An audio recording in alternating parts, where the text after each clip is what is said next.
एक समय की बात है, बुद्ध अपने शिष्यों को दे रहे थे उपदेश। तभी एक व्यक्ति को बुद्ध की बातें अच्छी नहीं लगी। वह उठा और बुद्ध का अपमान कर दिया। बुरी बातों को बार बार याद करने से हमारी परेशानियां बढ़ती हैं, मन अशांत होता है। इसीलिए दुख देने वाली बातों को भूलकर आगे बढ़ना चाहिए। इस संबंध में गौतम बुद्ध का एक प्रसंग प्रचलित है। गौतम बुद्ध अलग अलग क्षेत्रों में भ्रमण करते और अपने शिष्यों को उपदेश देते थे। एक गांव में वे उपदेश दे रहे थे। बुद्ध ने कहा कि क्रोध ऐसी अग्नि है जिसमें क्रोध करने वाला खुद भी जलता है और दूसरों को भी जलाता है। बुद्ध के प्रवचन सुनने के लिए बड़ी संख्या में लोग वहां बैठे थे। उन लोगों में बहुत गुस्से वाला एक व्यक्ति भी बैठा हुआ था।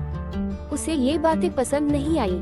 वह अचानक उठा और बोलने लगा कि बुद्ध, तुम पाखंडी हो। बड़ी बड़ी बातें करना ही तुम्हारा काम है। तुम लोगों को भ्रमित कर रहे हो। तुम्हारी ये बातें आज कोई मायने नहीं रखती हैं। व्यक्ति लगातार बुद्ध को अपमानजनक बातें सुना रहा था।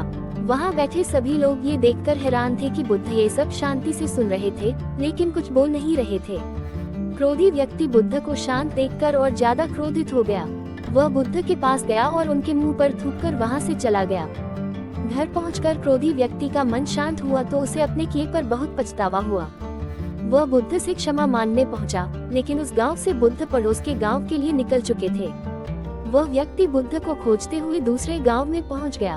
वहां व्यक्ति को जैसे ही बुद्ध दिखाई दिए, वह उनके चरणों में गिर गया और क्षमा मांगने लगा। बुद्ध ने उस व्यक्ति से पूछा, तुम कौन हो? मांगने लगा। बुद्ध ने उस व्यक्ति से पूछा, तुम कौन हो और क्षमा क्यों मांग रहे हो? उस व्यक्ति ने कहा, क्या आप भूल गए? मैंने कल आपके साथ बुरा व्यवहार किया था, आपका अपमान किया था। बुद्ध ने कहा, बीता हुआ कल मैं वही छोड़ आया हूँ और तुम अभी भी वही रुके हुए हो।